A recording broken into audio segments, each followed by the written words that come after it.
In the past 10 years, one portfolio has outperformed the S&P 500, not just in total returns, but in dividend income too.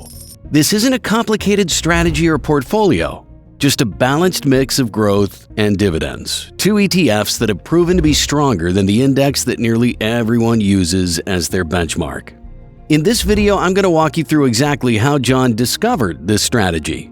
We'll look at why so many investors start with the S&P 500 and why that's not enough. What makes this two ETF mix so powerful and how each piece works together to beat the market.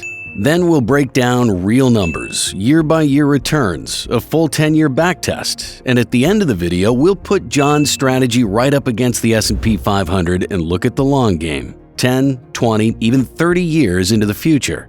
You'll see exactly how this simple shift could turn into an extra $1 million. When most people think about investing, the S&P 500 is the first stop. It's the backbone of American investing, the one place almost everyone begins. With one ETF like Vanguard's VOO, you instantly own a piece of 500 of the largest companies in the US: Apple, Microsoft, Amazon, Nvidia. That's about as diversified as you can get in a single click. Even better, it's cheap. VOO charges an expense ratio of just 0.03%. That's $3 a year on every $10,000 invested, basically nothing, and history backs it up. More than 90% of professional money managers can't even beat it. So for most people, it feels like the smart choice, the safe choice, and honestly, it's not a bad one. But here's the thing, if you're after real income, money that shows up in your account every quarter, the S&P 500 often comes up short. Sure, your balance might grow nicely on paper, but those dividend checks, they're usually small. Just enough to cover a bill or two, not enough to move the needle on your lifestyle. And that gap, that lack of meaningful income, is exactly where the story of this 50-50 portfolio begins. For John, the issue with the S&P 500 wasn't that it was bad, it just felt incomplete. His balance was going up, sure, but the income was tiny. The dividends barely paid for his internet bill. And he kept asking himself, if this is all I'm getting, how am I ever supposed to cover a mortgage, car payments, or even save up for a vacation?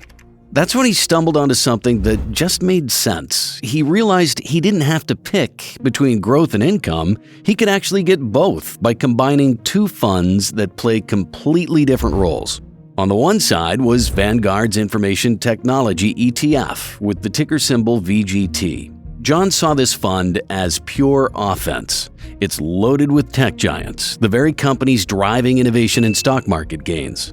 When the market is strong, VGT is like rocket fuel for a portfolio, but John also knew that tech can be volatile. One bad year, and those gains can disappear quickly.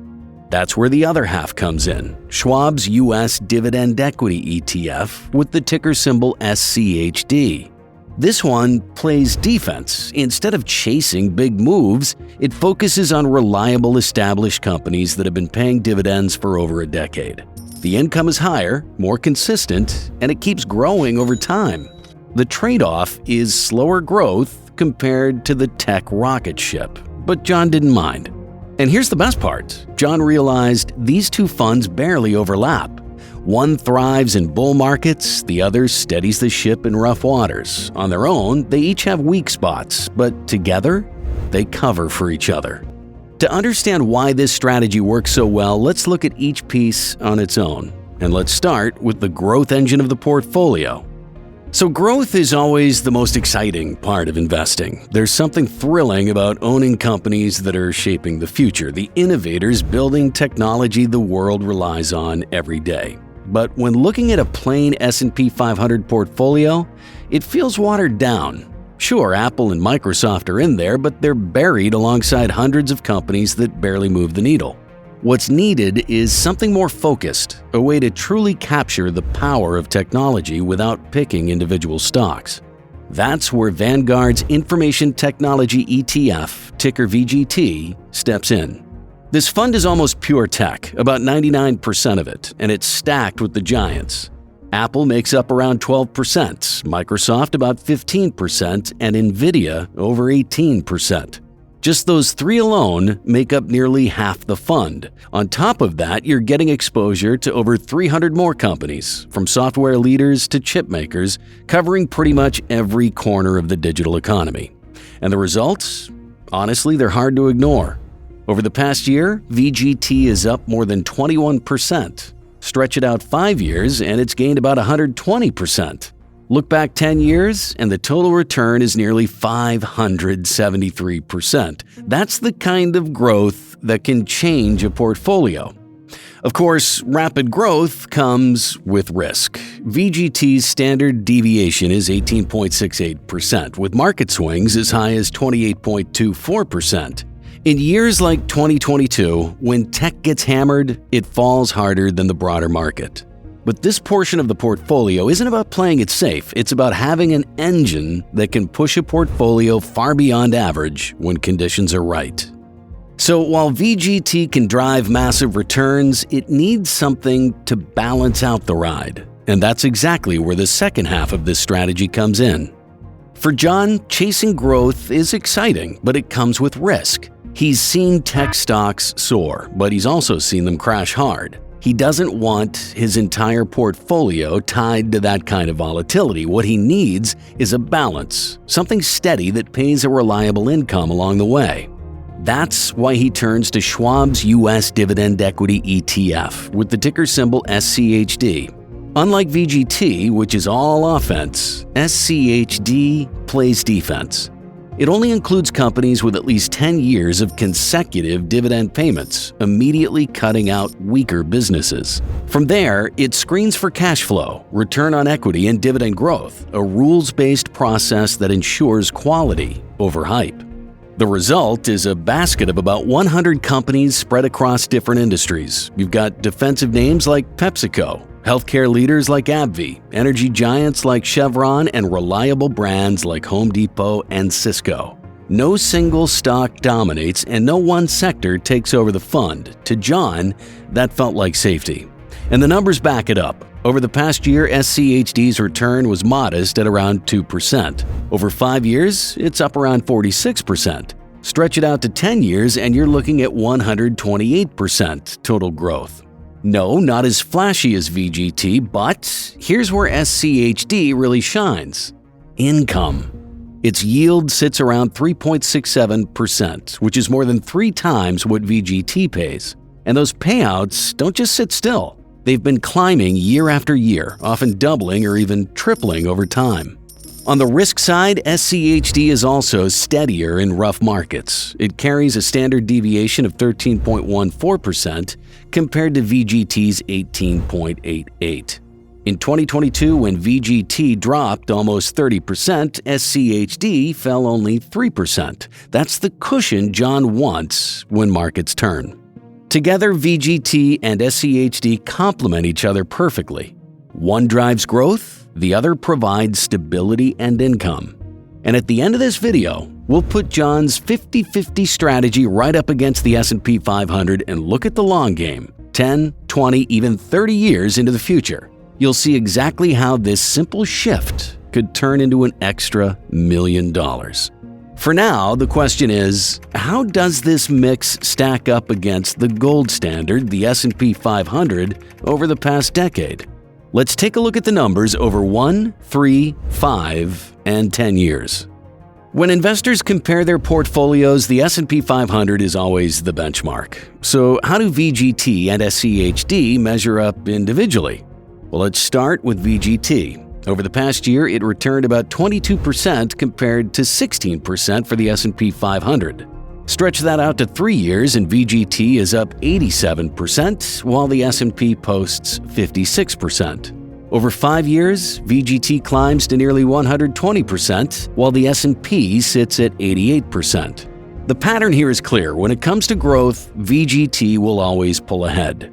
Now, SCHD tells a different story. Over the past year, it gained just under 2%, while the S&P rose 16%. Over 3 years, SCHD's up around 11% compared to the S&P's 56%. Over 5 years, it returned about 46%, while the S&P almost doubled.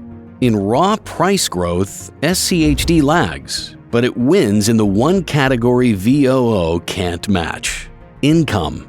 SCHD's yield is 3.67% with dividend growth above 10.77% annually, far stronger than the S&P's 1.17% yield and 6.23% dividend growth. Here's the interesting part. If you only look at stock price growth, VGT beats the S&P, and the S&P beats SCHD. But if you flip it to dividends, the S&P pays more than VGT, and SCHD pays more than the S&P. So you've got this funny split. One's better for growth, one is better for income, and the S&P just sits in the middle. That makes you wonder, what happens if you put the two opposites together? Could you actually get the best of both worlds?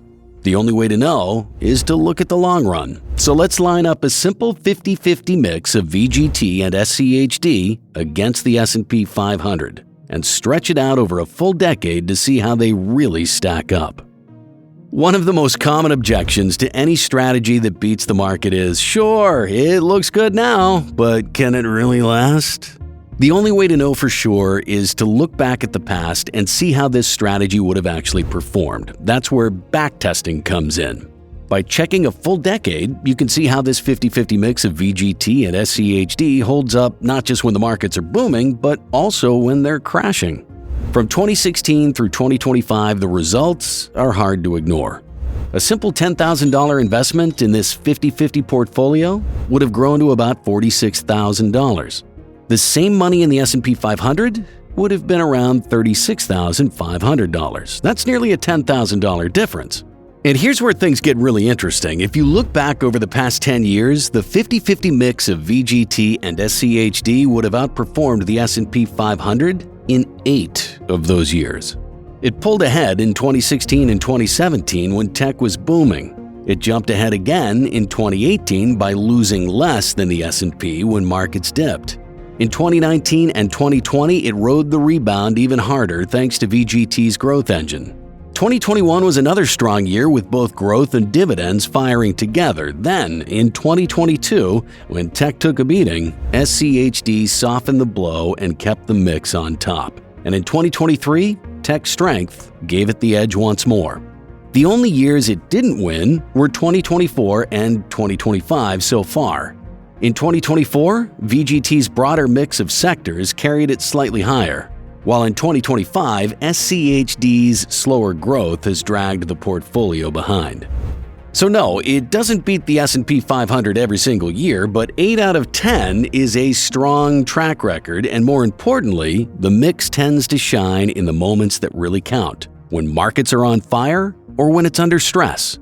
And that's exactly what makes this strategy so powerful. Income shows the same, if not better, advantage. At the start, the income from the 50-50 mix in the S&P 500 was pretty close. But as the years went by, the gap just kept widening. The 50-50 portfolio pulled further and further ahead, and by the later years, it was paying roughly double the income of the S&P. The S&P is fine for growth, but its payouts can feel tiny. By adding SCHD's strong dividends to VGT's growth, the 50-50 mix gives you the best of both worlds, bigger checks today and income that keeps climbing in the future. And the trailing returns tell the same story. Over 3 years, the S&P actually came out slightly ahead, but stretch it to 5 years and the 50-50 mix edges past it. Push it all the way to 10 years and the difference becomes clear. About 17.4% a year for the 50-50 portfolio, compared to 14.5% for the S&P. Now, a 2 to 3% gap might not sound like a big deal at first, but when you compound that every single year over a decade, it turns into thousands of extra dollars in your account. So, over 10 years, through rallies and crashes, the 50-50 mix consistently stays ahead of the S&P in both growth and income. But here's the question most investors really care about. What happens if you keep going? It's one thing to see 10 years of back-tested results, but what if you just stick to the plan and let compounding do its thing for 20 or 30 years? That's where this strategy really starts to shine. Look at the numbers. On its own, VGT doesn't pay much in dividends, about 0.45%, but its share price grows fast, averaging 21.78% a year. SCHD flips the script, higher dividends at 3.67% with dividend growth of 10.77% and steadier price appreciation of 9.04% annually. Blend them together in a 50-50 split and you get the best of both worlds. An average dividend yield of 2.06%, dividend growth of 10.55% a year, and annual price appreciation of 15.41%. To really see how this plays out, let's lay out the assumptions. We're starting with an initial investment of $10,000. Half goes to VGT, that's $5,000, and the other half into SCHD, another $5,000. On top of that, instead of thinking about annual contributions, let's make it simple, just $5 a day. That works out to about $1,825 a year added to the portfolio. And here's the important part. We'll assume this money is invested inside a Roth IRA. That means the dividends and growth compound tax-free and you don't owe anything to the IRS down the road. Every dollar the portfolio earns stays in the portfolio. So with those ground rules in place, $10,000 to start, split evenly, $5 a day added, dividends reinvested, and tax-free compounding inside a Roth IRA, here's how the numbers unfold over 1 year, 10 years, 20 years, and 30 years. After the first year, that $10,000 plus your daily contributions would grow to $13,572. Stick with it for 10 years, and the balance will climb to $89,131.